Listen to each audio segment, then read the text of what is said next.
yang mau tinggal bersamaku di sini hanya ada satu pilihan. Dia fisabilillah.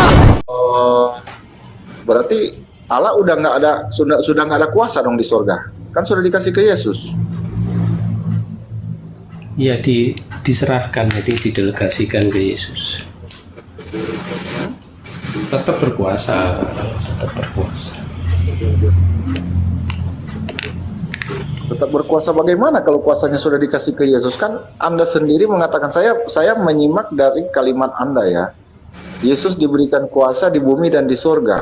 Nah, kalau sudah kuasanya sudah diberikan, berarti Allah ini apa gitu? Sudah nggak ada kuasa dong di surga. Sudah diberikan ke Yesus loh. Begini, Anda memberikan kuasa ke kuasa hukum Anda. Apakah Anda kehilangan kuasa Anda? Sudah kehilangan, Pak. Karena saya sudah tidak akan bicara di masalah kasus itu.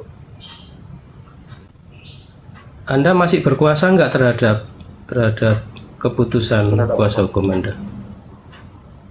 Putusan kuasa hukum kan saya sudah memberikan kuasa ke dia, Pak. Dan saya sudah tidak bisa Iya, kuasa hukum itu kan Anda. Tetap Anda yang berkuasa kan ini. Ini, Terhadap Pak, kasus Anda itu. kalau Anda mengatakan seperti itu, ya,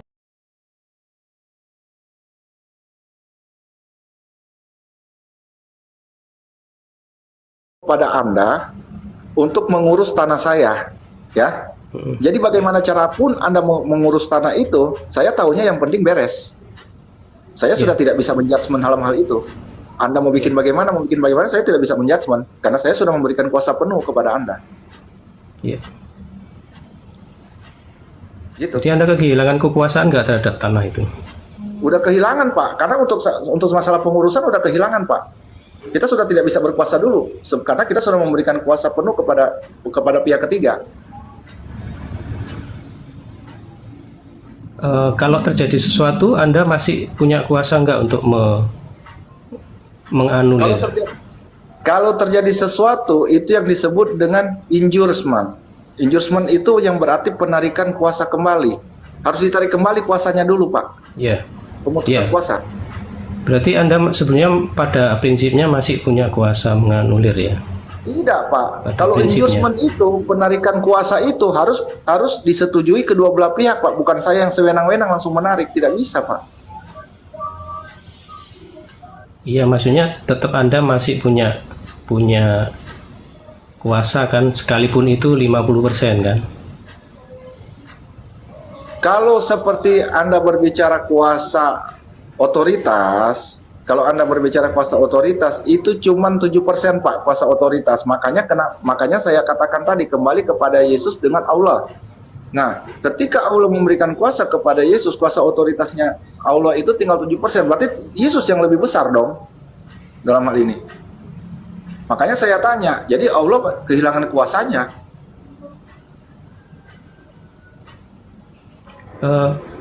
Kalau dibilang kehilangan, kan masih ada 7% itu.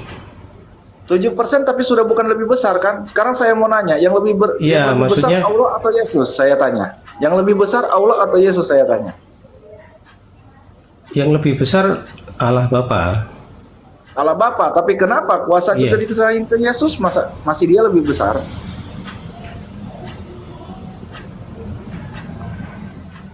Ya, karena yang memberikan kuasa ini kan Allah Bapa, diberikan kuasanya kepada Yesus untuk Dia melakukan memberikan kuasa kepada Yesus. keselamatan. Paham? Iya. Maksud Anda paham? Kuasa ini sudah diberikan. Nah, berarti sekarang udah Yesus yang lebih besar dong ketimbang Allah Subhanahu wa taala di dalam Muslim. Ya. Atau Allah Bapa di dalam kalian.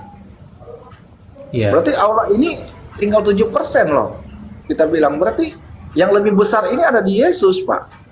Nah, makanya saya tanya.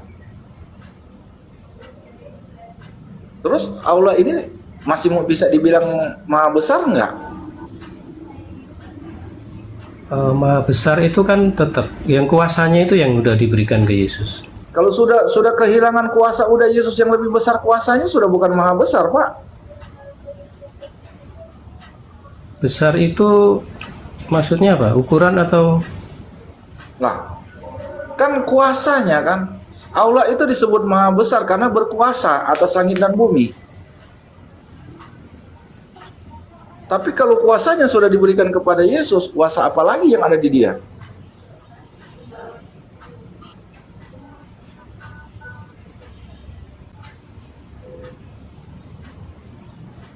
jadi Allah Bapa ini memberikan kuasa kepada Yesus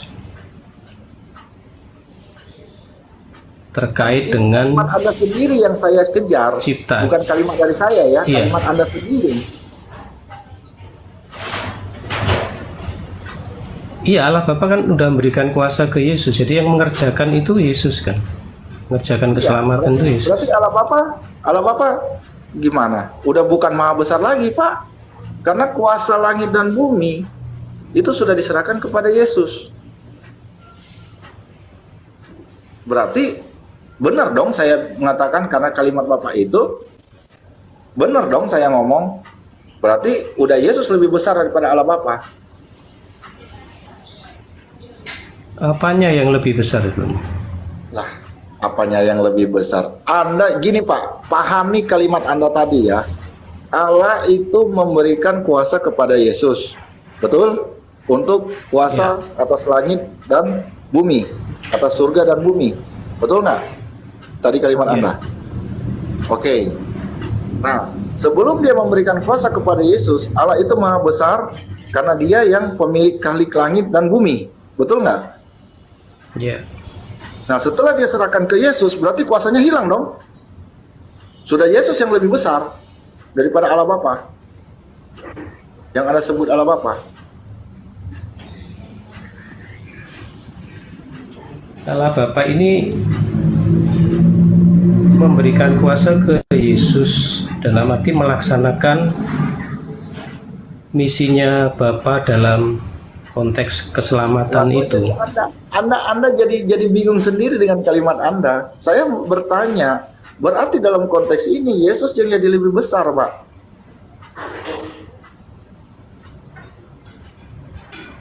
Yesus ini utusan, jadi tetap Bapak ini lebih besar. Gini, kita urut lagi, Pak ya, kalimat Bapak tadi. Yesus diberikan kuasa untuk langit dan bumi dari siapa, Pak?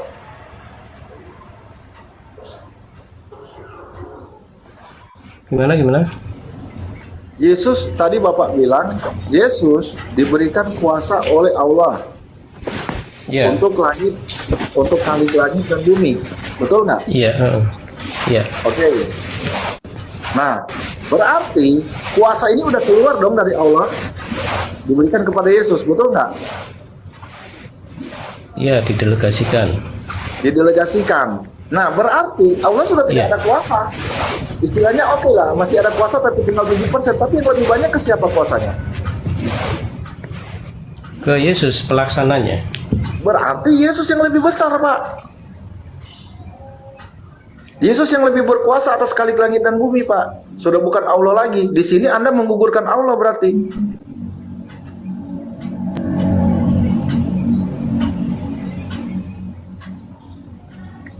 Apa? Aduh. Anda yang ngomong, Anda yang bingung. Maka marilah kita bingung berjamaah, Pak. Kalau begini. Yesus ini pergi kepada Bapa karena Bapa lebih besar.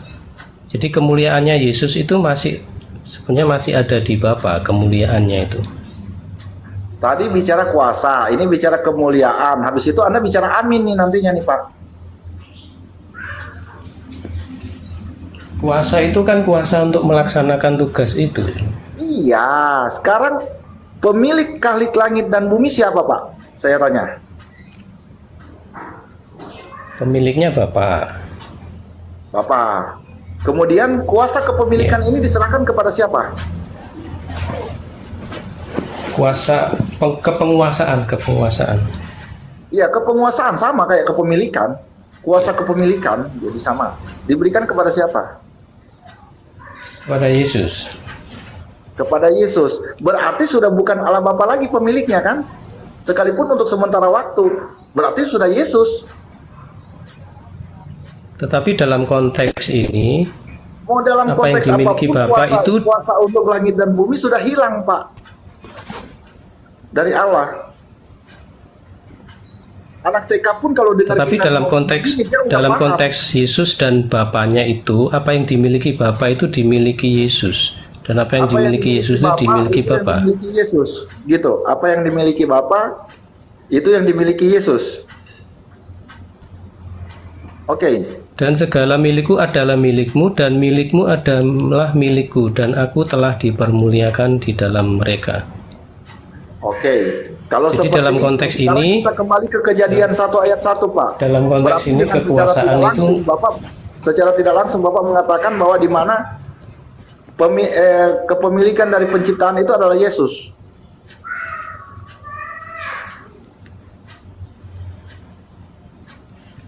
kepemilikan. Iya, kalau melihat Berarti Yesus yang itu dia kan sang berarti yang firman. menciptakan manusia itu Yesus. Iya, sang firman. Sang firman siapa sang firman?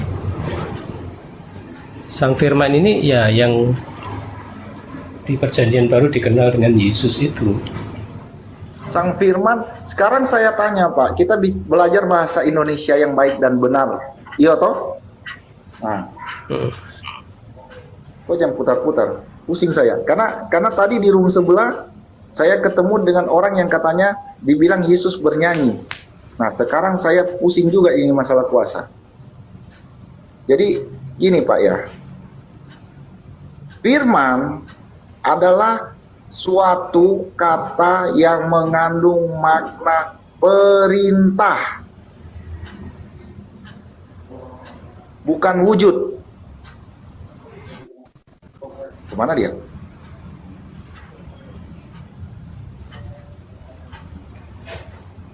Perintah, bukan wujud.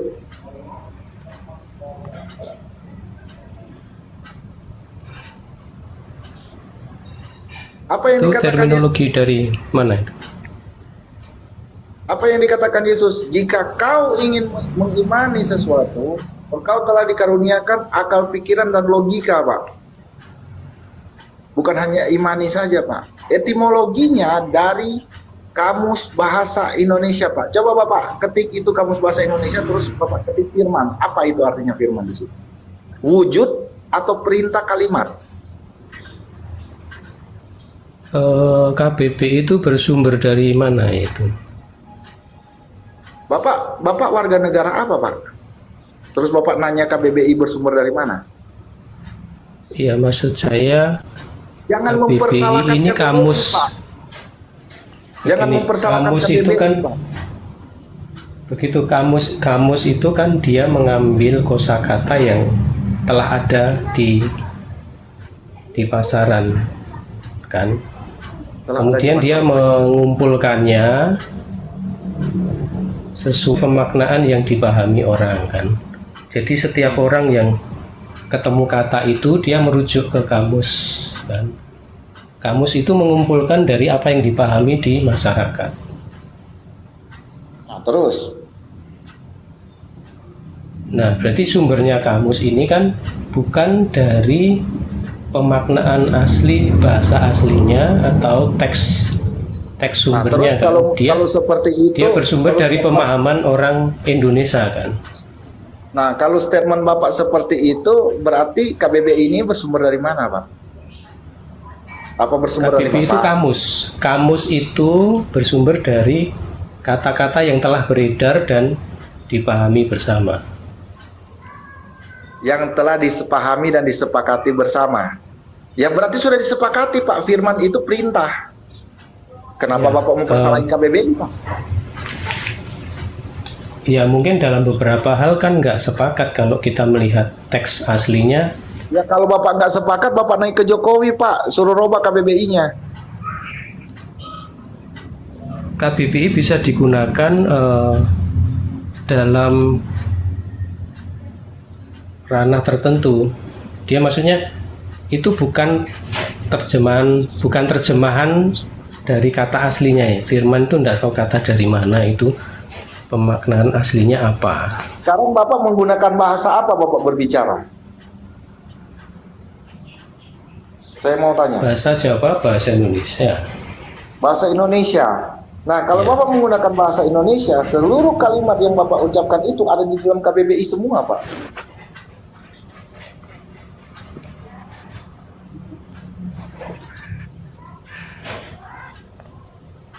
Nah, ayo.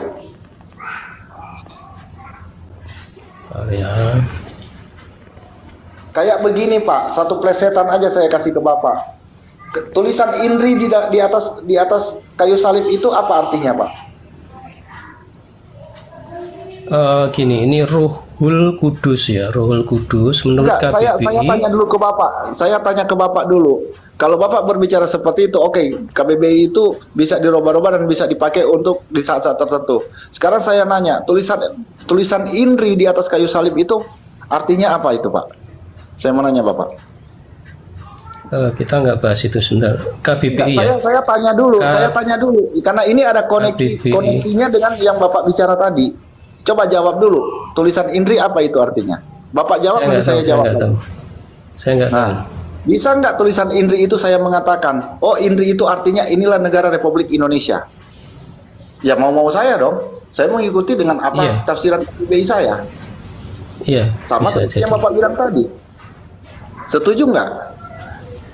Setuju. Bisa diartikan macam-macam itu. Setuju. Jadi berarti dalam hal ini Bible Bapak, kalimat di dalam Bible Bapak, semua itu bisa ditafsirkan menurut pemikiran masing-masing yang membaca. Bisa. Bisa. Bisa. Ini ada 149 mata memandang ini Pak, dan kuping mendengar. Bisa. Tetapi apakah Jadi, itu benar? Kembali Belum tentu. lagi saya tanya, sebentar Pak. Penegasan kembali lagi saya tanya. Berarti Bible yang Bapak baca itu bisa ditelaah sesuai dengan pemikiran masing-masing orang. Betul? Betul, bisa.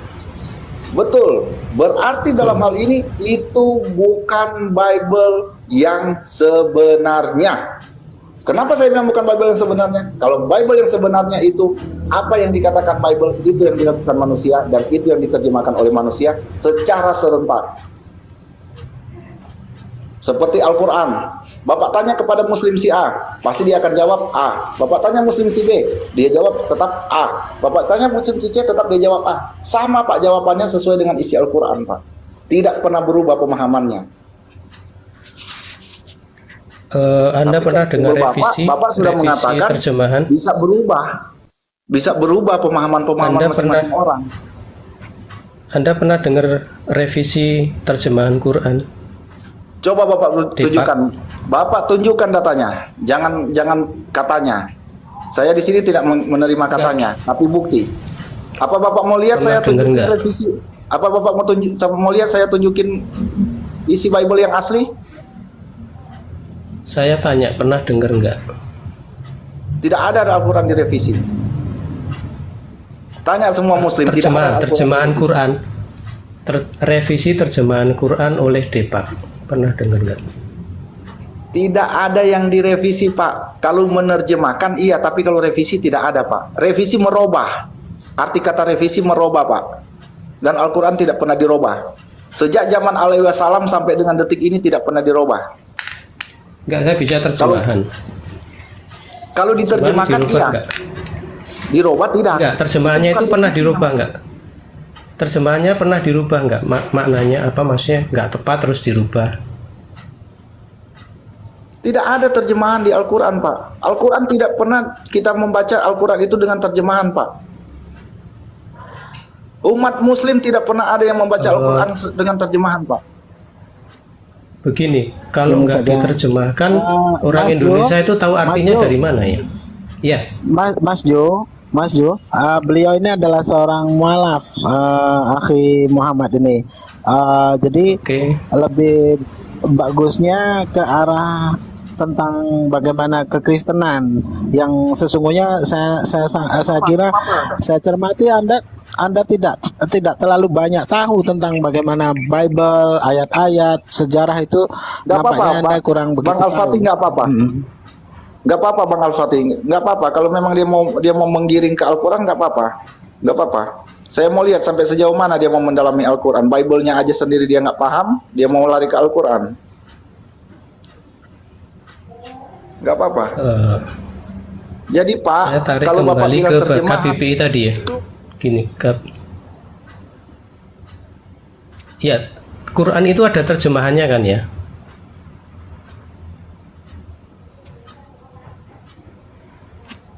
Halo? Quran itu ada terjemahannya Ya. kan ya?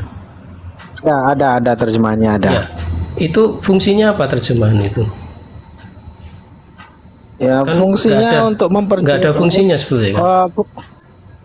Fungsinya untuk memperjelas bagi orang yang tidak tahu bahasa Arab. Hanya saja memang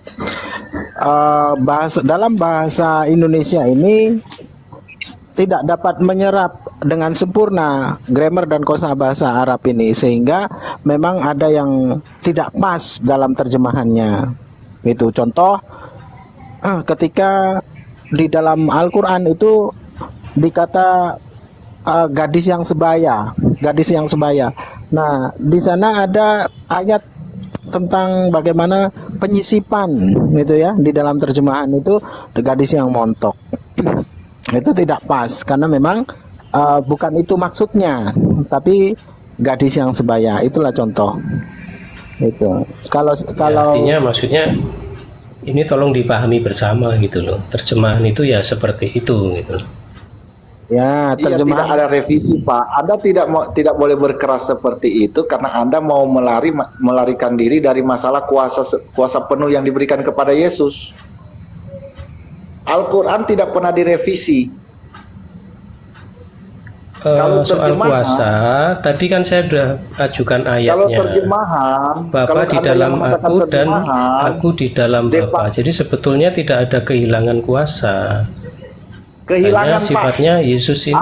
Anda yang terlalu tertutup dengan doktrin Pak. Saya baca Yohanes 17 ayat 10. Yohanes 17 ayat 10. Dan segala milikku adalah milikmu dan milikmu adalah milikku. Jadi sebenarnya segala- nggak ada kehilangan kuasa itu. Tapi Bapak baca yang di atas Pak. Bapak baca yang di atas 17 ayat 3 dan 8 Pak. Jangan langsung ke 10 Pak. Ayat 3 dan 8 dibaca dulu Pak. Baru pahami maksudnya apa yang dia katakan di bawah itu Ayat Pak. yang ketiga, Allah yang benar itu kan Bapa. Dan utusannya itu Yesus itu kan. Ya. Sepakat nggak? Oke. Setuju nggak? Sepakat. Oke, Setuju. ayat 8. Ayat 8. Ayat 8. Sebab segala firman yang kau sampaikan kepadaku telah kusampaikan. Aku datang daripadamu. Engkau yang mengutus aku. Jadi Yesus itu datang dari Bapa itu. Engkau yang mengutus aku. Setuju ya? Segala kepunyaanku Ya. adalah kepunyaanmu. Berarti hilang kuasa Ya. bapaknya, Pak. Justru itu kan makanya ini tadi dibilang Allah. Allah mengutus Yesus. Ya iya sudah hilang kuasa, Ya. Pak, bapaknya. Habis Kalau gitu, kita kaitkan habis ke gitu konteks Yesus Bapak. bilang, habis gitu Yesus kok tetap bilang yang dimiliki Bapa miliknya dan yang dimilikinya milik Bapa. Jadi ini udah keluar, udah diutus, tapi kepemilikannya ini nggak hilang di ayat 10 itu kepemilikannya nggak hilang. Kepemilikan. Makanya Pak, itu Bible itu pada banyak kontradiksinya yang seperti itu. Telah kuberikan kita segala baca. kuasaku kepada telah diberikannya kuasanya kepadaku. Itu kata Yesus. Betul nggak? Telah diberikanlah segala kuasanya kepadaku untuk langit, untuk surga, untuk kalik langit. Itu kata Yesus. Betul nggak Pak? Nggak salah. Betul? Ngutip ayatnya salah. Perkataannya nggak gitu. Halo. Coba dibuka ayatnya ya, biar nggak salah ngomongnya. Halo. Halo. Cek. Dibuka aja ayatnya biar ngomongnya nggak salah.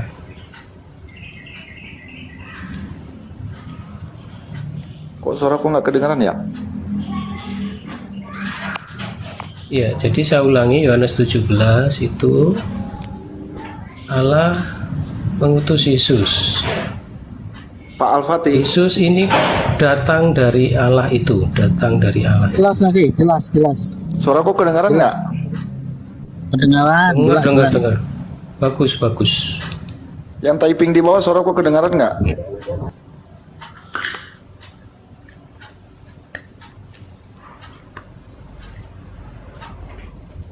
Itu memang lagi diem ya orangnya.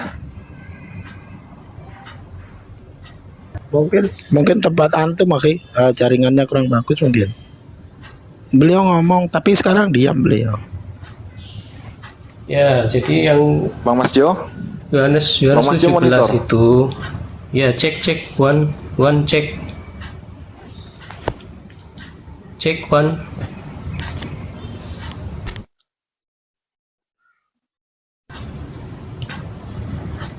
Cek one cek. Iya, lanjut Mas Jo. One cek lu tes. Lanjut Mas Jo, bagus. Ya, Lanjut. Cuman Yohanes keraskan 17 sedikit tadi suaranya. udah. Jadi Yohanes 17 tadi udah jelas kronologisnya. Jadi Allah itu mengutus Yesus. Yesus ini datang dari Allah. Kemudian ternyata sekalipun seperti itu, kepemilikannya itu tetap segala milikku adalah milikmu dan milikmu adalah milikku. Jadi ini antara Bapa dan Yesus ini kepemilikannya itu tidak hilang. Milik bersama maksudnya. Iya, karena sebenarnya kan esa itu. Berarti Yesus sama Bapa itu esa. milik bersama. Berarti pemimpinnya ada berapa dong Pak ini jadinya? Itu Oke kan lah, saya esa ikuti. toh. Kalau secara doktrin Saya ikutin, Alkitab kan saya ikutin mau Bapak. Oke lah, milik Allah itu milik Yesus, saya ikutin. Nah sekarang saya tanya, kalau dua-dua pegang kuasa, siapa yang mau didengar Pak?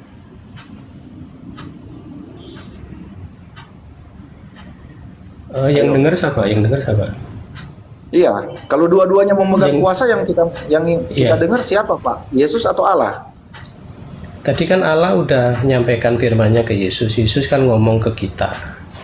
Yang kita dengar pastinya kan Yesus yang di hadapan kita itu. Tapi yang disampaikan Yesus itu ya dari Bapa itu.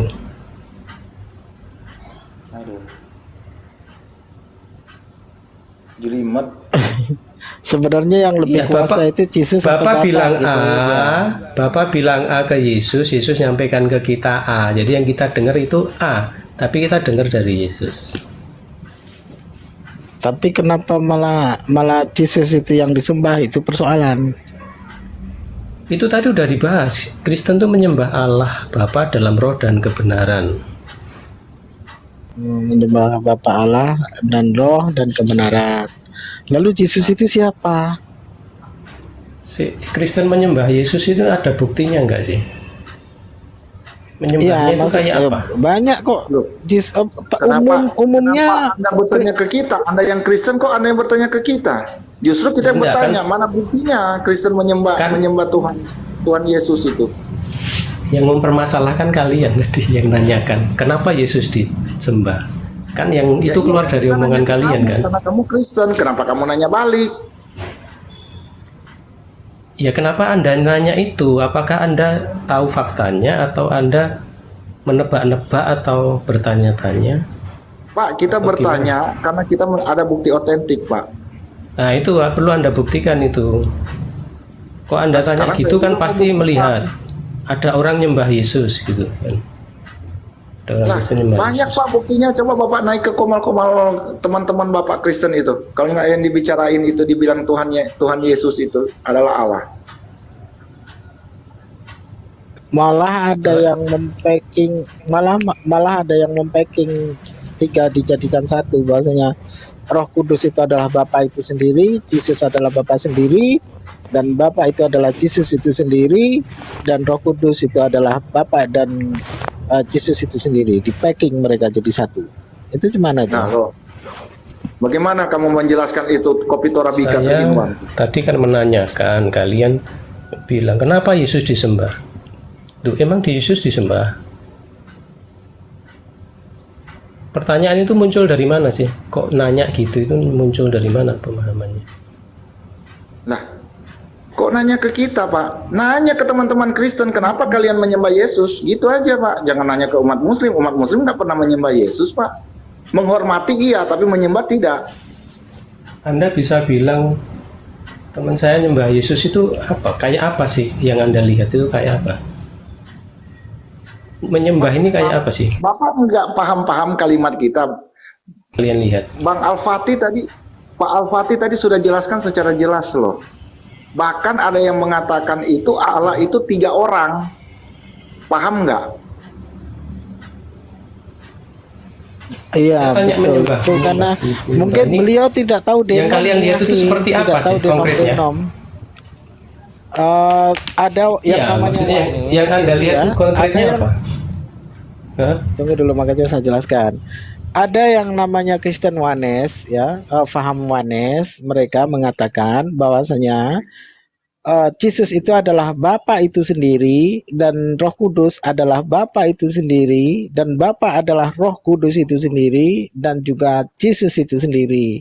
Jadi 3 di packing jadi satu. Jadi tidak ada istilah Bapa Anak, tidak ada Bapa Anak dan Roh Kudus, itu tidak ada lagi. Ya, karena sudah menjadi satu, bahwasanya yang ditikam itu katanya ya itu adalah Bapa itu sendiri, dan yang mati itu adalah Bapa itu sendiri, bukan anak lagi, bukan firman lagi gitu ya. Jadi tidak ada natur-naturan, itu tidak ada lagi. Itu istilah Tritunggal itu tidak ada lagi. Nah, berbeda dengan Tritunggal yang dimana anak bukan bapak, bapak bukan Roh Kudus bukan anak. Namun ketiganya adalah Allah. Nah, itu mana tuh? Membingungkan lagi kan? Ada lagi dari Mormon dan Saksi Yehova yang dimana mereka bahwasanya Bapak Bapak bukanlah anak, dan anak bukanlah Bapak. Nah, Yesus bukanlah Tuhan ataupun Bapa, ya, melainkan hanyalah utusan. Nah, untuk Mas Jo sendiri itu paham apa sekarang, Tritunggal atau Karena Triteos? kayak gado-gado. Ya. Kalau Mas Jo ini Ataukah pembicaranya udah tadi gado-gado kayaknya. ya, beliau bingung itu. Jadi yang berkuasa itu sesungguhnya siapa? Bapak kah, anak kah, gitu. Kalau dikata segala kuasa sudah diberikan kepada anak, namun itu tadi ketika di sorga pada akhir setelah usai tugasnya, menyelesaikan tugasnya untuk menaklukkan kerajaan-kerajaan, lalu dia naik ke sorga, setelah itu berserah jabatan. Itu segala kuasa dikembalikan kepada Bapa. Itu. Jadi Mas Jo, dari tadi ketika debat ini menjadi kusir oleh karena Mas Jo tidak tidak mengetahui ayat. Itu yang pertama. Yang kedua, Mas Jo juga hanya mengandalkan doktrin yang dimana doktrin itu datang dari pemikiran Mas Jo sendiri. Ya, iman buta begitu. Lalu Mas Jo sendiri tidak tahu denom-denom, Mas Jo juga tidak tahu gitu. Bahkan KBBI juga Mas Jo tidak tahu tadi. Sebenarnya makanya saya dari tadi diam saja karena apa? Susah berdebat sama yang belum paham. Jadi bukan saya merendahkan Mas Jo, bukan. Karena Mas Jo mungkin baru tunggu dulu. Oleh karena Mas Jo ini kan pemula mungkin ya, baru pertama kali ikut berdebat, dan juga Mas Jo juga belum menguasai ayat-ayat sehingga sulit untuk diajak berdebat dengan sengit gitu ya. Terkecuali debat kusir itu saya kurang suka. Oke, monggo silakan. Iya, saya tadi ngutip ayat enggak ya? Sepanjang perdebat apa diskusi ini? Ada. Saya pernah ngutip ayat nggak? Ayat. Iya, Anda ngutip ayat, Mas Jo. Anda memang ngutip ayat. Cuma mohon maaf, Iya. pernyataan Anda ini kadang ke Muslim, kadang ke Kristen, kadang campur aduk, Pak. Makanya kita bingung. Yang kadang ke Muslim itu yang apa? Yang Anda bilang kadang ke yang Muslim Anda itu bilang maksudnya? Yang Anda bilang yang Maksudnya apa? menyembah Yesus itu Bapa. utusan. Yesus utusan dan menyembah Bapa. Orang Kristen mana yang menyembah Yesus? Itu kan salah satunya. Itu yang menjadi bingung di sini. Nah, itu kan bukan Anda paham urusan dengan apa? Muslim. Iya. Yang maksud dibilang kadang paham. Muslim itu apa? Nah, anunya fahamnya gitu loh. Faham tentang konsep Faham ketuhanan di apa? dalam kekristenan itu. Gini aja Pak, sekarang saya mau nanya, kita bicara finish aja Pak, karena kalau kita bicara startnya kayaknya muter-muter Bapak. Kita bicara finishnya aja Pak. Yang mati di kayu salib itu Yesus atau Allah?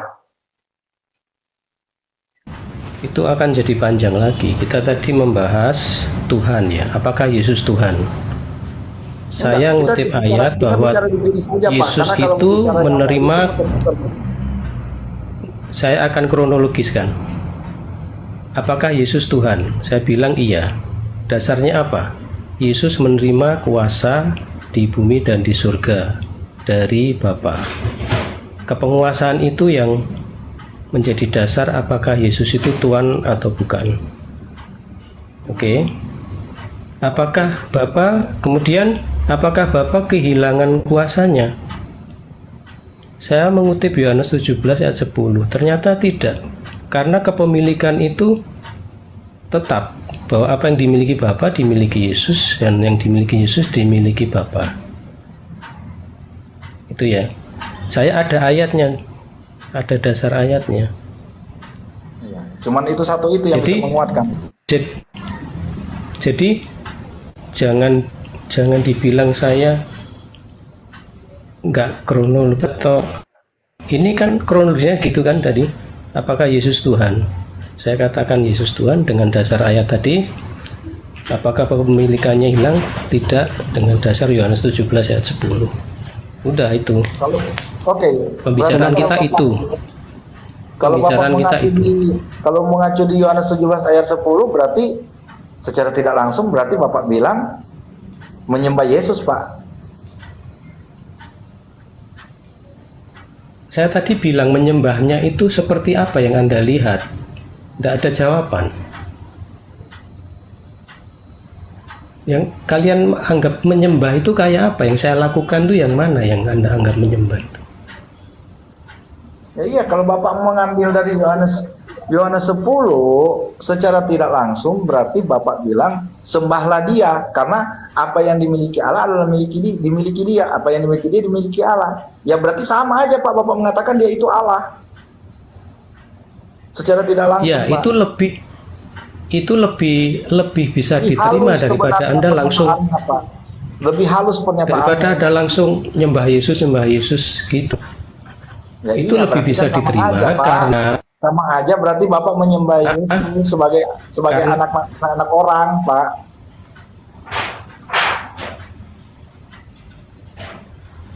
Tadi Anda bilang secara tidak langsung. Secara tidak langsungnya kenapa? Karena Yesus ini di dalam Allah dan Allah di dalam Yesus. Ya, Otomatis menyembah berarti Allah kan itu Bapak cuma memperhalus kalimat. secara tidak langsung menyembah Yesus juga kan.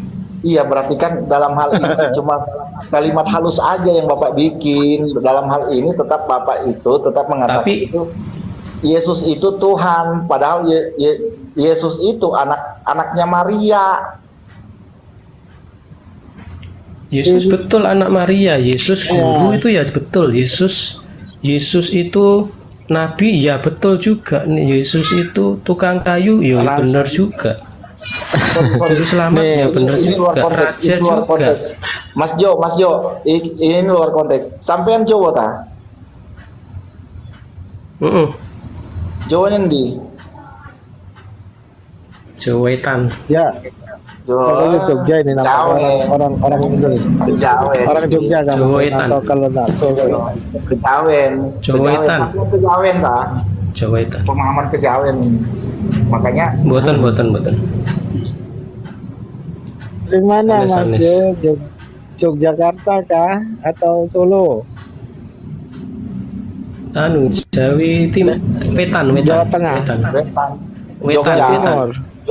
Penembahan Wetan. Timur. Jogja Iya, Wetan. penembahan 7 dia.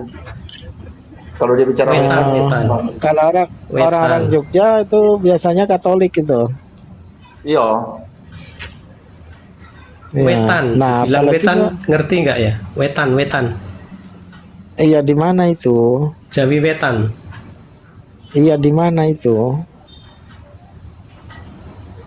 Iya, Wetan ngerti nggak Wetan? Astaga naga, si naga. Anda ini Ada Oten yang lebih cerdas nggak yang bisa naik? Udah susahnya.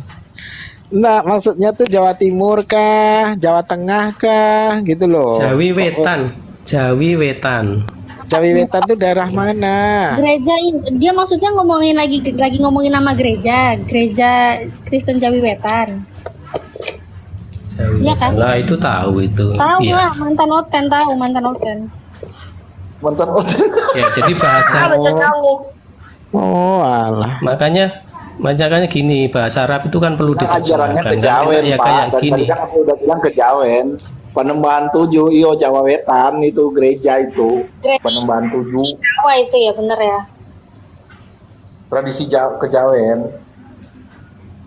Bukan, Oh, iya, bukan. iya. Bukan kejawen, beda lagi.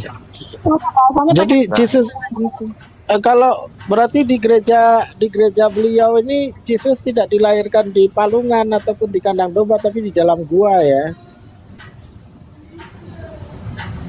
Ya kan? Enggak ada gua. Gua itu Paskah baru ada. Oh, buah Paskah. Nah, Oh, Yesus bukan. dilahirkan di mana dong, Pak?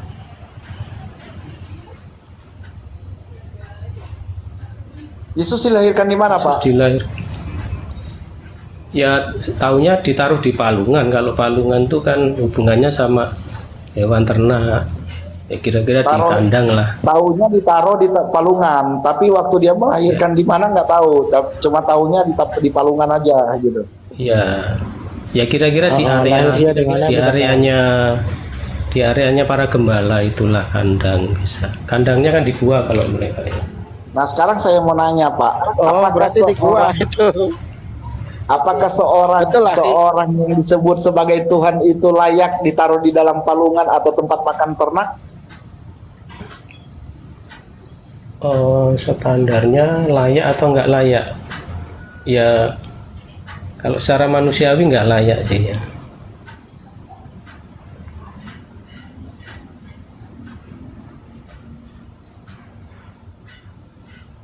Nggak layak, Pak. Nggak layak. Iya, Oke. Iya, nggak layak. Sekarang saya mau nanya, Pak, yang di Injil Yohanes tentang penyalipan, Bapak bisa baca Injil Yohanes tentang penyalipan. Apakah benar itu Yesus yang ditangkap dan disalibkan? Iya, benar. Benar. Iya. Dari Bible yang mana, Pak, mengatakan kebenarannya?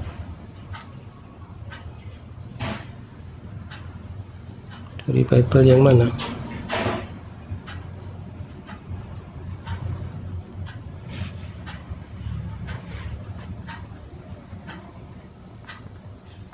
Yesus diadili itu Yesus dan itu.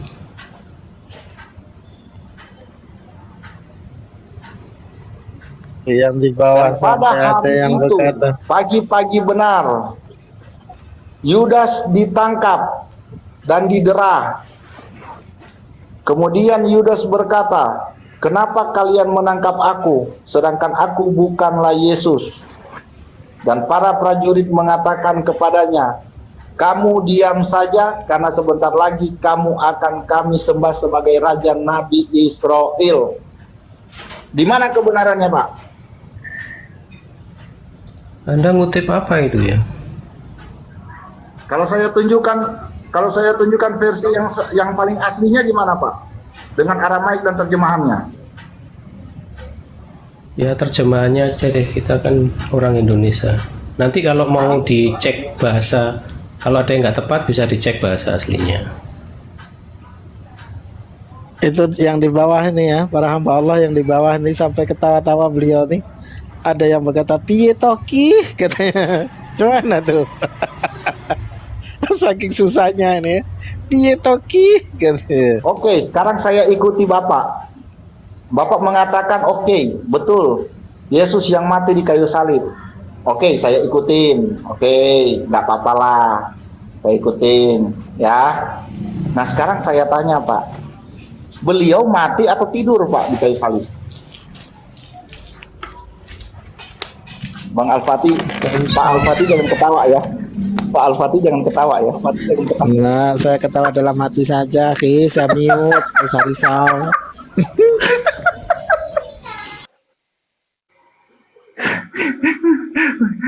Bapakku. Ayo Pak, Mas Jo.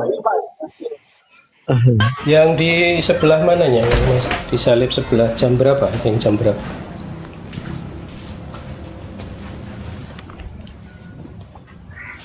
Kamu menyangkal tak apa-apa. Oke, Yesus yang ditangkap, yang disalib. Sekarang saya tanya, ketika dia disalibkan, beliau wafat atau tertidur? Disalib yang jam keberapa? Hah? Jam Loh, kok nanya jam keberapa? Nah, inilah beberapa kontradiksi yang ada. Di Matius dibilang jam 9. Di Lukas dibilang jam 12. Di Yohanes dibilang jam 3. Mana yang benar, Pak? Yesus menyerahkan nyawanya itu yang jam 3 itu. Jam 3, oke. Menyerahkan nyawanya jam 3. Apa benar dia meninggal, Pak? Apa benar dia meninggoy? Ya kan udah dicek sama prajurit itu. Sudah dicek sama prajurit, benar dia meninggoy? Dipastikan. Iya. Oke.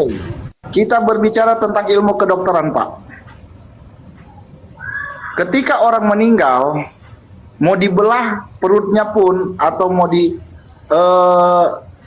dia tergantung selama kurang lebih itu ada sekitaran 2 sampai 3 jam sebelum diturunkan, betul? 3 jam. 3 jam sebelum diturunkan, betul?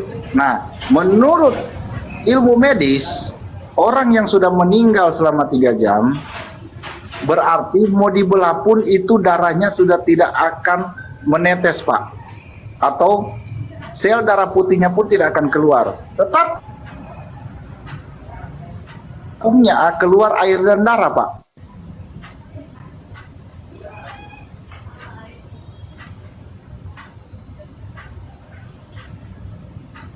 Halo, suaranya kok hilang? Loh, jelas kok, Pak. Jelas. Mungkin jaringan beliau itu. Kenapa ketika ditusuk lambungnya harusnya keluar air dan secara darah, normal Pak? gimana?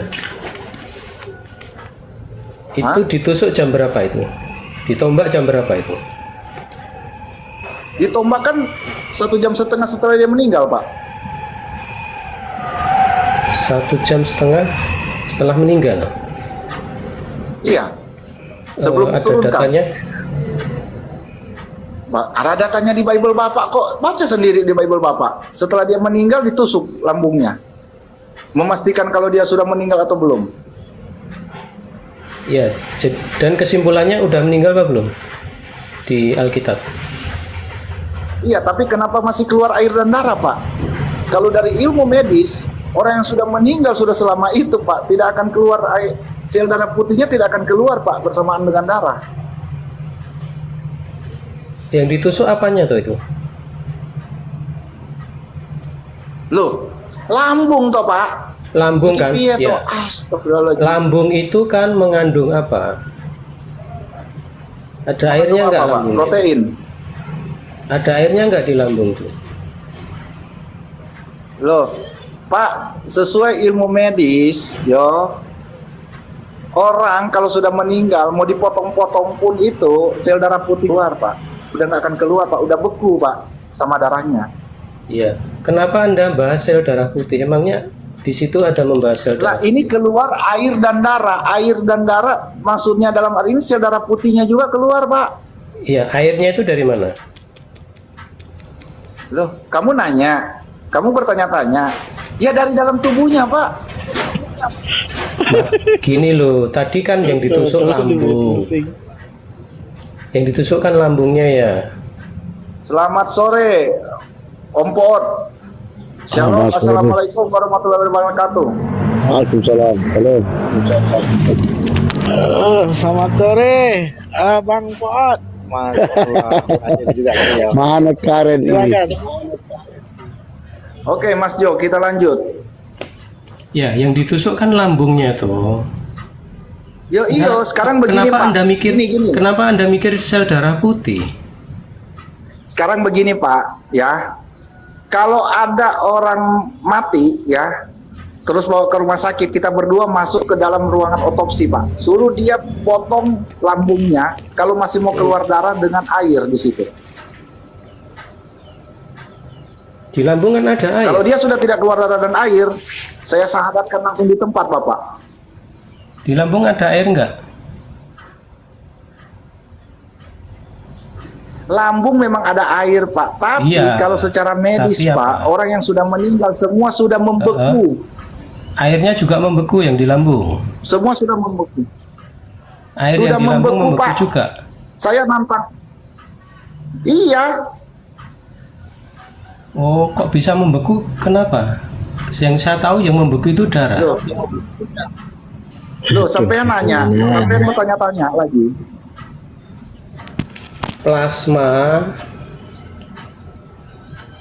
Plasma itu nggak membeku, plasma serum. Justru serum itu terbentuk setelah darahnya beku. Gini aja, Pak.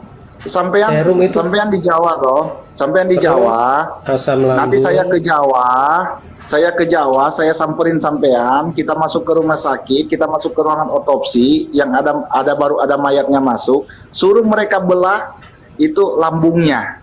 Suruh mereka tusuk lambungnya. Kalau dia tidak keluar darah dan air di situ, setidaknya tidak keluar air di situ, sampean tak sahadatin langsung di situ, Pak.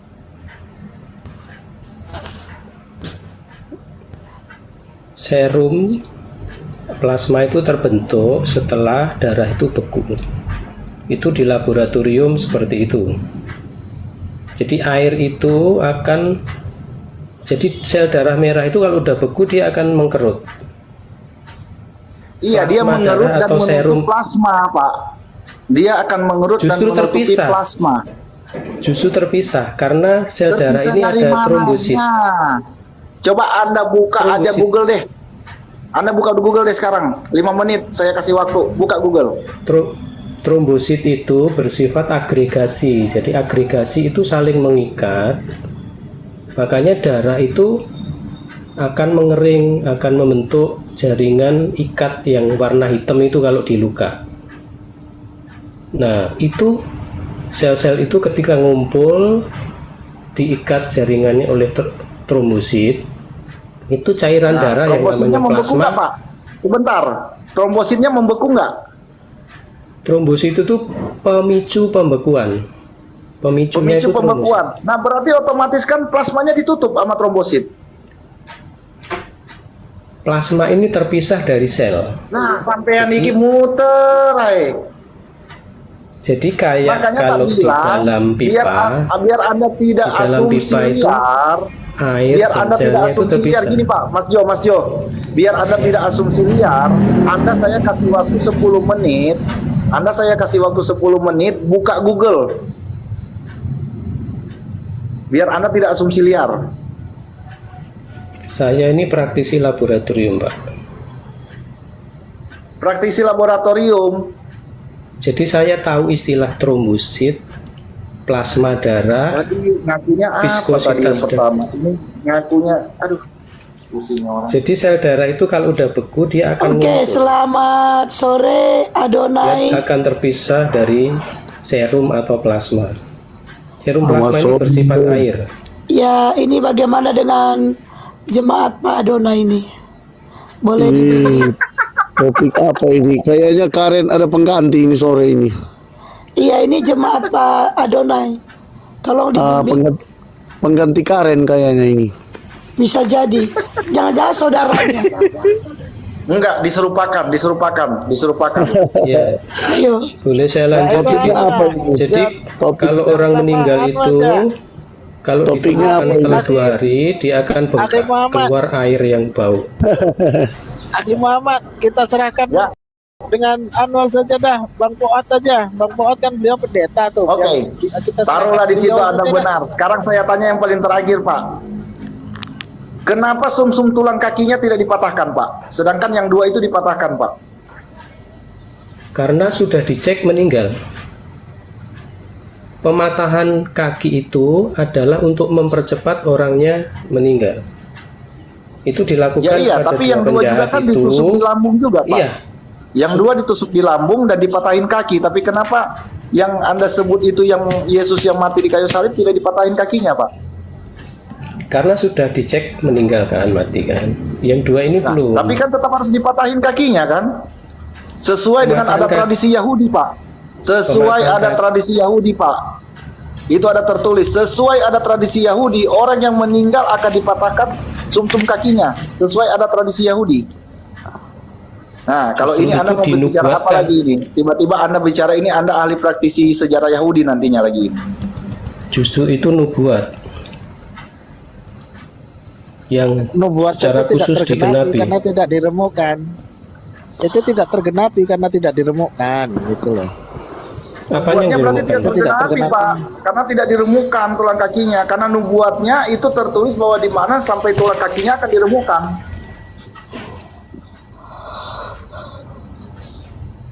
Ayo.